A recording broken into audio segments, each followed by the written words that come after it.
बिस्मिल्लाहिर्रहमानिर्रहीम अस्सलाम वालेकुम दोस्तों, मैं आप सबको इंग्लिश लिटरेचर इनसाइट चैनल पे वेलकम कहती हूँ। उम्मीद करती हूँ आप सब खैरियत से होंगे।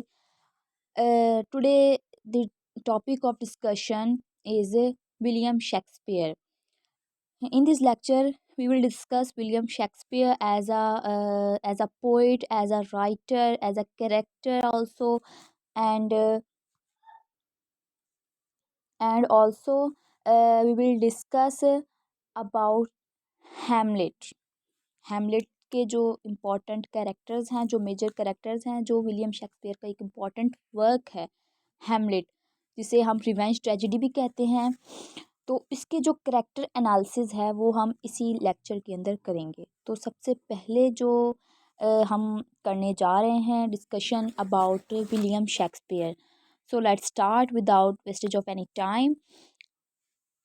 वीडियो को एंड तक ज़रूर देखिएगा ताकि आपको एक एक पॉइंट जो है वो क्लियर हो जाए। मैं उम्मीद करती हूँ कि ये लेक्चर आपके लिए बहुत ही बेनिफिशियल साबित होगा। कैरेक्टर एनालिसिस भी बहुत ही इजी वे में करेंगे। चलिए स्टार्ट करते हैं। विलियम शेक्सपियर ये इनकी डेट ऑफ बर्थ या सॉरी डेट ऑफ ईयर जो है वो 1564 में इनकी पैदाइश हुई है एंड 1616 में इनकी डेथ हुई है। ये बार्ड ऑफ एवन भी इन्हें कहा जाते हैं, यानी कि पोइट ऑफ एवन। और स्टार्टफोर्ड अपॉन एवन नामी जगह पर इनकी पैदाइश भी वहीं पर हुई है एंड आल्सो डेथ है। ठीक है, स्टार्टफोर्ड अपॉन एवन इस जगह पर।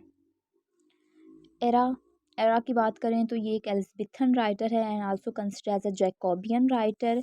एलिज़ाबेथन राइटर जो क्वीन एलिज़ाबेथ के एरा के अंदर जो राइटर्स थे उनमें सबसे बड़ा नाम जो है वो विलियम शेक्सपियर है, जो आज तक हमें सरवाइव करता नज़र आ रहा है।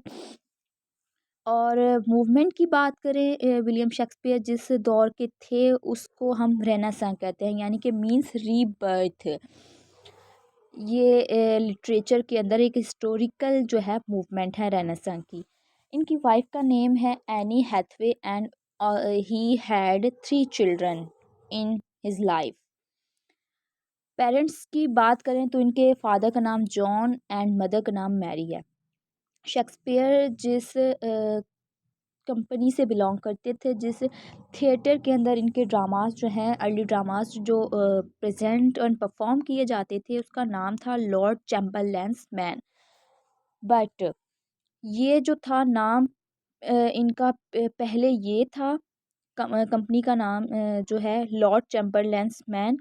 बाद में जो है इसे चेंज कर दिया गया था एक मोनार्क के टाइम में। वो फर्दर मैं आपको बता दूंगी। तो ये विलियम शेक्सपियर जो है इन्होंने अपनी करियर का आगाज़ बहुत ही उम्दा तरीके से किया था।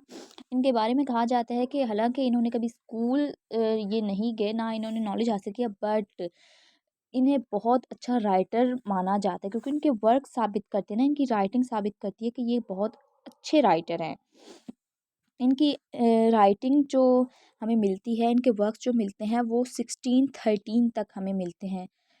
इनकी पैदाइश 1564 में हुई है, तो उससे लेकर 1613 तक इन्होंने बहुत काम किया है। ये एक्टिव राइटर 1613 तक रहे थे, उसके बाद इन्होंने रिज़ाइन कर दिया था due to some problem. Okay, firstly he wrote comedies, histories and tragedies. तो ये कॉमेडी राइटर भी हैं, हिस्टोरिकल काम भी इन्होंने किया है, ट्रेजिडीज़ भी लिखी हैं, बहुत सारे इन्होंने काम किए। और विलियम शेक्सपियर की ट्रेजिडीज़ और कॉमेडीज़ बहुत ही फेमस हैं, जिनमें से एक हमने अभी हमारा सेंटर ऑफ डिस्कशन जो है इनकी ट्रेजिडी हैमलेट है। और इनके ये जॉन हेनरीज और हेनरी कॉन्डेल, ये इनके दो फ्रेंड थे, फ्रेंच के पर्सन थे ये दोनों। इन्होंने इनकी बहुत मदद की है इनके कामों के अंदर। और बेन जॉनसन जो एक बहुत ही बड़े राइटर हैं, इन्होंने इनके बारे में, विलियम शेक्सपियर के बारे में कहा है, not of an age but for all time. कि विलियम शेक्सपियर एक ऐसा नाम है कि वो सिर्फ एक एज के लिए मखसूस नहीं है, एक एज के लिए कोई स्पेसिफिक करेक्टर नहीं था। ये एक कोई स्पेसिफिक बंदा नहीं था कि जिसने काम किए उस एरा के अंदर और हम उसको फिर बाद में भूल जाएं। Not, but for all time. हम ऑल टाइम के लिए विलियम शेक्सपियर को पढ़ रहे हैं। और विलियम शेक्सपियर की सोनेट्स ऐसी ज़बरदस्त उस पर बातें की गई हैं, होपफुली उन पर भी काम करेंगे इंशाल्लाह। तो ऐसे ही इनके वर्क्स के अंदर हमें काम नज़र आता है कि हम वाक़ई कहते हैं कि William Shakespeare not for an age but for all time, क्योंकि इन्हें स्टडी करना ही इनको बहुत ही लिमिटेड होगा अगर हम इसको इनके 1-2 काम करेंगे, नहीं। क्योंकि हमारा English literature he is incomplete without studying William Shakespeare. तो सर विलियम शेक्सपियर बहुत बड़ा नाम है। शेक्सपियर को कुछ लॉस्ट ईयर्स का भी सामना करना पड़ा था, जैसे कि यहाँ पे मेंशन है 1585 से लेकर 1592 तक इन्होंने कोई काम नहीं किया था, और फिर इन्होंने 1613 तक जो है काम अपना जारी रखा था, और फिर रिज़ाइन कर दिया था, और एट लास्ट 1616 के अंदर हमारे सर विलियम शेक्सपियर को की डेथ हो जाती है। होपफुली आप लोग को ये समझ आ गया होगा विलियम शेक्सपियर का मेजर जो इंट्रोडक्शन था about his life and his works. तो ये मैंने आपको बता दिया है। मैंने जो प्रीवियस लेक्चर्स डिलीवर कर दिए थे आप लोग को, जिसमें Macbeth, King Lear and Midsummer's Night Dream, Romeo and Juliet, उनकी स्टार्टिंग में भी मैंने सर विलियम शेक्सपियर का यही इंट्रोडक्शन डाला है। सर विलियम शेक्सपियर का इंट्रोडक्शन देने का मकसद ये था कि हमें किसी के राइटर का वर्क पढ़ने से पहले उनका कैरेक्टर जो है एनालिसिस करना बहुत ही ज़रूरी होता है। उनके बारे में पता होना चाहिए, थोड़ा सा हमें बैकग्राउंड का पता होना चाहिए कि राइटर कौन, कहाँ से बिलोंग करता है, कैसे काम करता था, क्या कुछ, ठीक है। तो मेजर इन्फॉर्मेशन मैंने आपको इसमें लेक्चर में प्रोवाइड कर दी है। चलें मूव करते हैं हम हमारे आज के विलियम शेक्सपियर के मेजर ट्रेजेडी हैमलेट की तरफ हम आ गए हैं। अब हमने फिर से वही यहाँ पे काम करना है कि हमें हैमलेट के करैक्टर एनालिसिस करना बहुत ही ज़रूरी है, ताकि हमें पता हो कि इस ट्रेजेडी के अंदर क्या क्या कौन कौन से कैरेक्टर्स हमें मिलते हैं। स्टार्ट कर लेते हैं हैमलेट। हैमलेट जो है ये एक सर विलियम शेक्सपियर की फेमस ट्रेजेडी है, और ट्रेजेडी किसे कहते हैं, ट्रेजेडी को एक्सप्लेन करने वाले एरिस्टोटल से बेहतर कोई भी नहीं हो सकता। ईडिपस कम्प्लेक्स पे इंशाल्लाह काम करेंगे, जो जिसकी एग्जांपल हमें एरिस्टोटल की पोएटिक्स के अंदर भी मिलती है एज एन इलिस्ट्रेशन, ठीक है। तो ट्रेजेडी की मैं आपको यहाँ पर मैंने मेंशन नहीं की, लेकिन मैं ऑरली बता देती हूँ कि अगर ट्रेजेडी की आपको एरिस्टोटेलियन पॉइंट ऑफ व्यू से क्या कहते हैं डेफिनेशन चाहिए हो, तो मैं वो प्रोवाइड कर सकती हूँ। तो आप नोट कर लें, tragedy is the imitation of an action that is serious, also having certain magnitude, with arousing pity and fear in the audience. ठीक हो गया। तो स्टार्ट कर लेते हैं हैमलेट। ये हैमलेट एक ट्रेजेडी, अब इसके मेन कैरेक्टर का नाम भी हैमलेट ही है, यानी protagonist of the story. Hamlet Prince of Denmark हैं, डेनमार्क के ये राजा हैं, और ये टाइटल कैरेक्टर हैं, ये टाइटल कैरेक्टर हैं and the protagonist of the story. ठीक हो गया। और ये son of queen Gertrude and late king Hamlet, यानी कि ये ओल्ड किंग हैमलेट जो डेनमार्क के ओल्ड किंग थे उनके और क्वीन गर्ट्रुड के बेटे हैं। थर्ड पॉइंट पे देखते हैं, Neiphiu of present king Claudius, ये उनके भतीजे हैं, यानी कि अभी जो प्रेजेंट किंग करंट चल रहे हैं क्लॉडियस, ये उनके भतीजे हैं, यानी कि ओल्ड किंग हैमलेट जो थे वो क्लॉडियस के भाई हैं, और इस लिहाज से जो हैमलेट है, यंग हैमलेट, वो क्लॉडियस के नेफ्यू लगते हैं। फोर्थ पॉइंट पे देखते हैं, studies eight university of Wittenberg. Sorry for miss pronunciation, मैं भी आप लोगों की तरह एक स्टूडेंट हूँ और एज अ स्टूडेंट काम कर रही हूँ। फिर भी अगर कोई मिस्टेक हो जाती है या कोई गलत इन्फॉर्मेशन, तो मैं नहीं कह सकती, लेकिन अगर थोड़ी सी मिसअंडरस्टैंडिंग बन जाती है किसी भी टॉपिक में, तो उसे आप कमेंट बॉक्स में मुझे सजेस्ट कर सकते हैं और करेक्ट कर सकते हैं, मुझे खुशी होगी। चलें नेक्स्ट देख लेते हैं, studies as university of Wittenberg. इन्होंने विटनबर्ग के अंदर हैमलेट ने जो है स्टडी किया है। फिर ये एक फ़िलोसॉफ़िकल थॉट वाला पर्सन था, जो बहुत ही सेंसिटिव था और इंटेलेक्चुअल था बाय नेचर। बहुत ही सेंसिटिव था हर काम में, बहुत ही हर चीज़ को स्केप्टिकल पॉइंट ऑफ व्यू से देखता था। He is not a man of action, ये मैन ऑफ एक्शन नहीं था, मतलब कि ये एक्शंस इतने ज़्यादा नहीं करता था, बल्कि ये ज़्यादा थॉरोली जो है सोच कर और उस पे ज़्यादा स्पेक्टिकल व्यू से हर चीज़ को देखता था, और यही इसकी ट्रेजेडी का बाइस बनता है। Main motive was to take revenge from his father murder. इसका बेसिक पर्पस क्या था कि ये अपने फादर के मर्डर का जो है वो रिवेंज ले सके, इसीलिए इसे रिवेंज ट्रेजेडी भी कहते हैं। और ये हैमलेट जो है ये इसी स्टोरी का सेंट्रल कैरेक्टर है। ठीक है। इसकी सोलिलोकी से हमें नज़र आती हैं 3 बार। सोलिलोकी क्या होती है? सोलिलोकी इज़ द सेल्फ टॉक। मतलब कि जब एलिज़ाबेथन एरा के अंदर थिएटर में ड्रामा परफॉर्म किया जाता था तो सोलिलोकीज आती थी कैरेक्टर्स की। मीन्स कि वो सेल्फ टॉक तो कर रहे होते थे, जैसे कि सेल्फ टॉक कर रहे हैं, लेकिन साथ में ऐसी टॉक होती थी उनकी, ऐसी वो बातें कर रहे थे ताकि जैसे वो ऑडियंस भी जिसे सुन सकती थी। इसको सोलिलोकी कहते हैं, यानी कि ऐसी सेल्फ टॉक जिसे पर्सन कर तो रहा है सेल्फ टू सेल्फ, बट उसे ऑडियंस जो है हेयरिंग कर सकती है।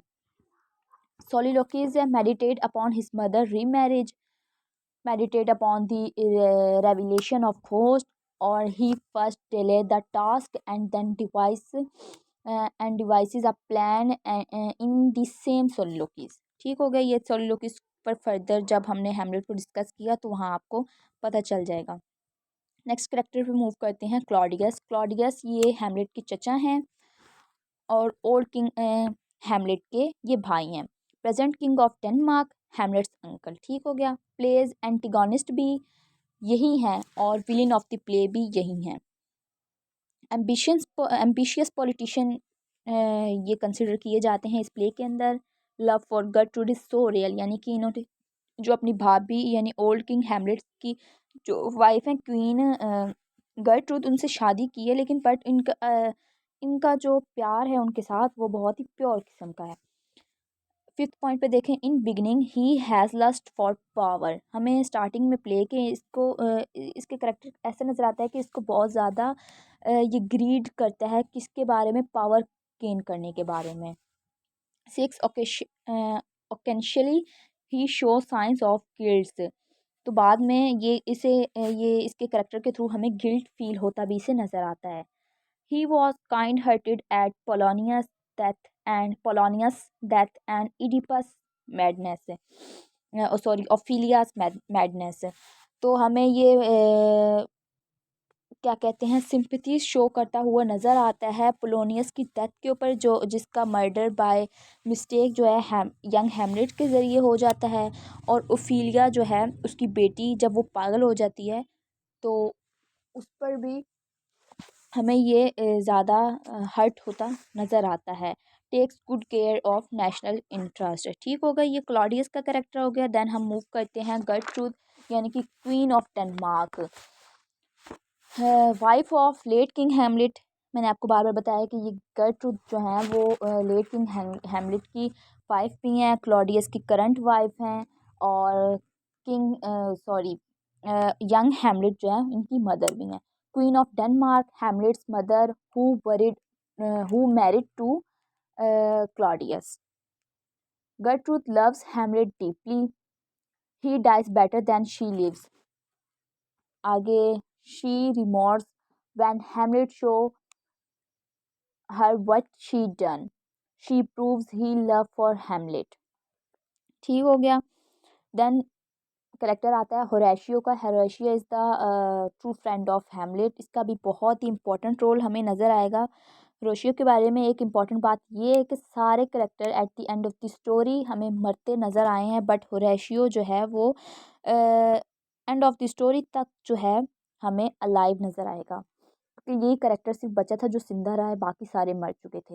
होरेशियो के जो बहुत ज़्यादा स्पेक्टिकल व्यूज़ थे, क्योंकि ये एक स्कॉलर समझा जाता था, और एलिज़ाबेथन एरा के अंदर भी ये बात बड़ी फेमस थी कि जो पढ़ा लिखा इंसान होगा वो जो मिथिकल बातें हैं और जो सुपरस्टिशंस हैं उनको ईज़िली एक्सेप्ट नहीं करता और उन पे ईज़िली बिलीव नहीं करता। वो कहता है कि ये किस्म की फैंटेसी है और ये एक सुपरस्टिशन है। वो उन चीज़ों पे बहुत ही स्केप्टिकल व्यू रखता है, यानी कि शक और तजस्सुस की निगाह से उसे देखता है।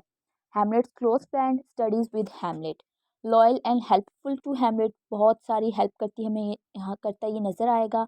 Gives the summary of events taken place before the play upon. तो इसके करेक्टर के थ्रू हमें थोड़ा सा बैकग्राउंड का भी आइडिया होता है। gives to Hamlet an account of the appearance of ghost. Ghost का करेक्टर बड़ा इम्पोर्टेंट है, वो जिसकी वजह से सारी आगे ट्रेजेडी होती है। तो उसके बारे में भी इंफॉर्मेशन हैमलेट को कौन प्रोवाइड करता है? उसका friend Horatio. He tries the prevent Hamlet going to along with the ghost. It is Horatio who reports to the queen about Ophelia's condition. He remains alive to tell Hamlet's story. ठीक हो गया, इसको further आप लोग समझ लीजिएगा। Then हम move करते हैं प्लॉनियस के करेक्टर पर। Polonius royal servant high ranking state of officer होता है। ये एक बहुत इंपॉर्टेंट करेक्टर है जिसका मर्डर बाय मिस्टेकनली जो है हैमलेट से हो जाता है। Father of Ophelia and Lettres. Ophelia जो हैमलेट की बिलव्ड हैं, उनके ये फादर हैं और लेटस के भाई हैं। He always wants to Laertes good. वो हमेशा अपने बेटे लेटस का बहुत भला चाहता है और अपनी बेटी का भी also. Respected by royal couple, यानी कि बहुत ही जो रॉयल कपल हैं queen Gertrude and king Claudius, वो इनकी बहुत ज़्यादा रिस्पेक्ट करते हैं। Always with queen and king, ये हमेशा उनका साथ देता है। ये सैड ये रिनाल्डो, ये एक करेक्टर है सर्वेंट का जो इनका अपना कैरेक्टर है। सॉरी, इनका सर्वेंट जो है रिनाल्डो, उनसे कहता है servant to stay on Laertes in Paris को। वो कहता है कि जब इनका बेटा लेटस पेरिस में जाएगा तो तुमने उसकी जो है निगरानी करनी है।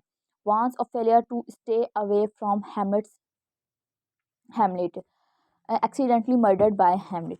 ठीक हो गया, ये प्लॉनियस का करेक्टर हो गया। आगे लेटस का करेक्टर आ जाता है। Son of Polonius, brother of Ophelia, studying at France, ये फ्रांस में स्टडी करने के लिए जाता है। Laertes is complete contrast to Hamlet, इसका करेक्टर बहुत हमें इन कंट्रास्ट नज़र आता है और यही जो है हैमलेट से बदला भी लेता है।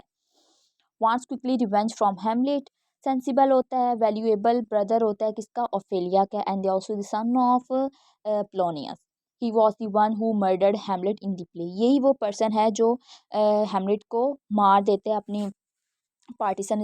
इसके पास एक तलवार होती है जिसके ऊपर पॉइजन लगा हुआ होता है, जिसके थ्रू जो है ये मार देता है। ऐसे कहानी का जो है प्ले का सस्पेंस जो है वो कम हो जाता है और इंटरेस्ट भी कम हो जाता है कि अगर मैं आपको अभी साथ साथ बहुत ज़्यादा इन्फॉर्मेशन प्रोवाइड करती जाऊँ तो ऐसे मज़ा नहीं आएगा।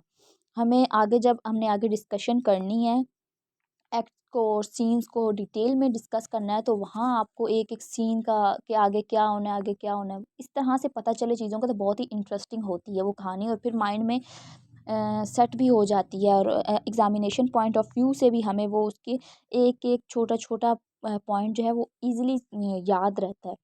तो इसीलिए मैं ज़्यादा इन्फॉर्मेशन प्रोवाइड नहीं कर रही। देन कैरेक्टर आता है ऑफेलिया का। ये डॉटर ऑफ प्लॉनियस है, सिस्टर ऑफ लेटस है, हीरोइन ऑफ द प्ले भी हम इसे कहते हैं। Although she was the heroine but she did not get attention.